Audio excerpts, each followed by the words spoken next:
Hello friends, welcome to RK Meesha kitchen. இன்றைக்கி நம்ம பார்க்க போகிறது ரவையை வச்சு சிம்பிளாக வீட்டிலே எப்படி கேக் செய்யலான்னு பார்க்க போகிறோம். எக்லெஸ் கேக் பார்க்க போகிறோம்.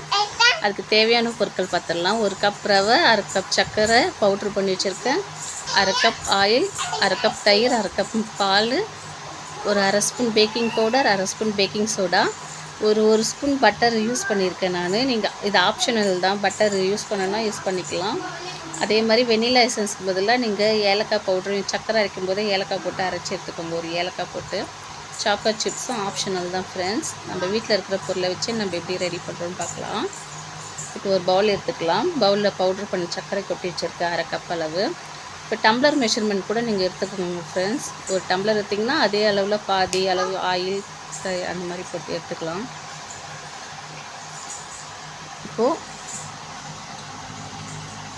தயிரும் ஆயிலையும் பட்டர் மூணுத்தையும் போட்டு, சர்க்கரை மூணுத்தையும் போட்டு நல்லா மிக்ஸ் பண்ணிக்கிறோம் ஃப்ரெண்ட்ஸ். நல்லா பீட் பண்ணிக்கலாம். பீட் பண்ணிவிட்டு ஒரு 5 மினிட்ஸ் கைவிடாமல் பீட் பண்ணிக்கோங்க. அடுத்து நம்ம ரவையை ஆட் பண்ணிக்கலாம். ரவை ஆட் பண்ணி மில்க்கு கொஞ்சம் ஆட் பண்ணிக்கலாம். 1/2 கப் மில்க் ஆட் பண்ணிக்கலாம்.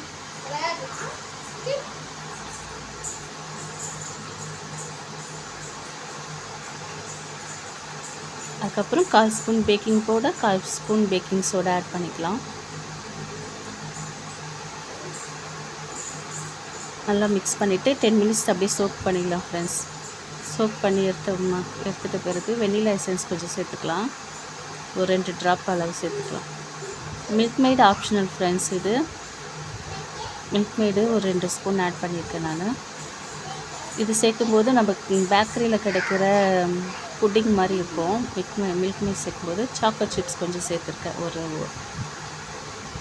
தேவையான அளவு. இது நல்லா மிக்ஸ் பண்ணிவிட்டு ப்ரீஹீட் பண்ணி வச்சுருக்கேன் ஃப்ரெண்ட்ஸ். குக்கரை 10 மினிட்ஸு. அந்த பேனில் வந்து ஆயில் போட்டு டஸ்ட் பண்ணி வச்சுருக்கேன். அதில் அந்த பேட்டரை ஊற்றிக்கலாம். சாக்லேட் சிப்ஸ் கொஞ்சம் டெக்கரேஷனுக்கு சேர்த்துக்கிறேன். இதை ஒரு 30 மினிட்ஸ்லேருந்து 35 மினிட்ஸ் வரைக்கும் நம்ம குக்கரில் வச்சுருந்து எடுத்தோம்னாக்கா நம்மளோட ரவா கேக் ரெடி ஆகிடும் ஃப்ரெண்ட்ஸ். ட்ரை பண்ணி பாருங்கள். என் சேனல் பிடிச்சிருந்தா லைக் பண்ணுங்கள், ஷேர் பண்ணுங்கள், சப்ஸ்கிரைப் பண்ணுங்கள் ஃப்ரெண்ட்ஸ்.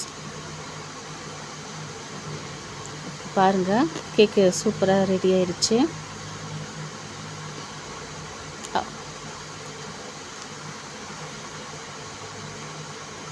எவ்வளோ சாஃப்டாக வந்திருக்கு பாருங்கள். தேங்க்யூ.